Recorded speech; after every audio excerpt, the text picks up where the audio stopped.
Is the Apple MacBook Air M2 still good enough in 2024? Short answer, yes.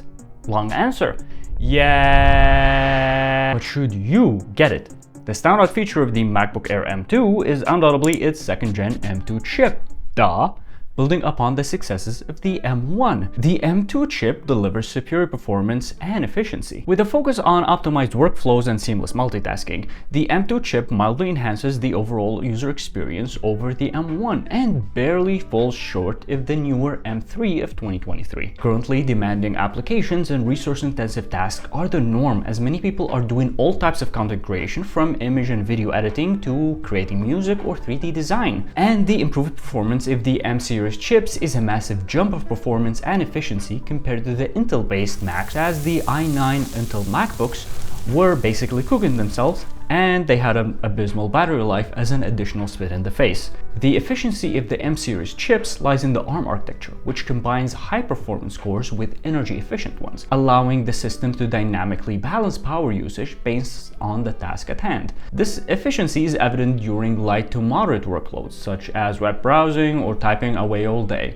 And of course, the typing process is extremely reliable compared to the previous butterfly switches keyboards, the whole lawsuit and all. And the screen is quite pleasant to the eye. It's just not an OLED or AMOLED, but it's definitely one of the best screens on a laptop on the market currently. Of course, when it comes to the contrast ratio, color reproduction, and resolution, that fits the screen very well. However, the notch might annoy you for the first 2 minutes, but you will forget it even exists within the hour or so, as macOS doesn't really hide much of anything behind it, not anything I've encountered at least. With an increased emphasis on remote work, online learning, and multimedia consumption, the display quality of a laptop has become more and more crucial than ever, as you may have noticed. And I can assure you that the MacBook Air M2 has what you need and maybe more. And that might be the problem, as when you get more, you pay more. The price of the MacBook Air M2 is just not going down. Neither is it going down for the Pro models. Same thing happened to the M1 series, as it didn't go down in price in the used market for over 2 years.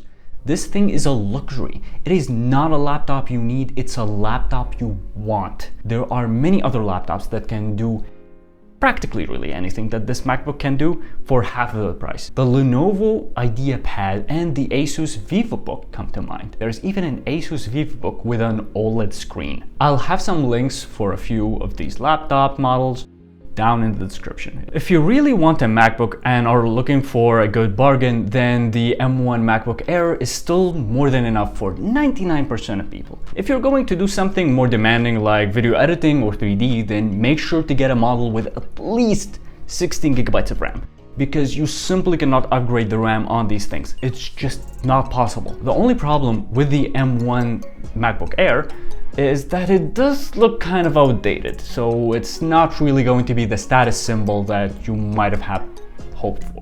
I also do have a couple more warnings for people that are not very techy. As the M series MacBooks use ARM architecture, same as phones and tablets, it does not support many x86 programs, which were made for older MacBooks. So before you get an M series MacBook, make sure that the apps you absolutely need are functional on the newer ARM-based Macs. For example, an app I really like, Raw Therapy, is not compatible with the newer Macs. It simply won't start on the M2 MacBook. The second warning is very similar. Do not even think of gaming on this thing. If you really want to play any non-iPad games on it, then you will need to do a deep dive into x86 game emulation, which I am absolutely not going to do right now. All in all, this is a good machine that will serve you well for many years to come, but it's simply not the best for your money when it comes to performance. However, it is definitely a hassle-free luxury experience. It's delicious souffle or caviar, but the shawarma wrap will probably fill you up much more for half of the price or even less.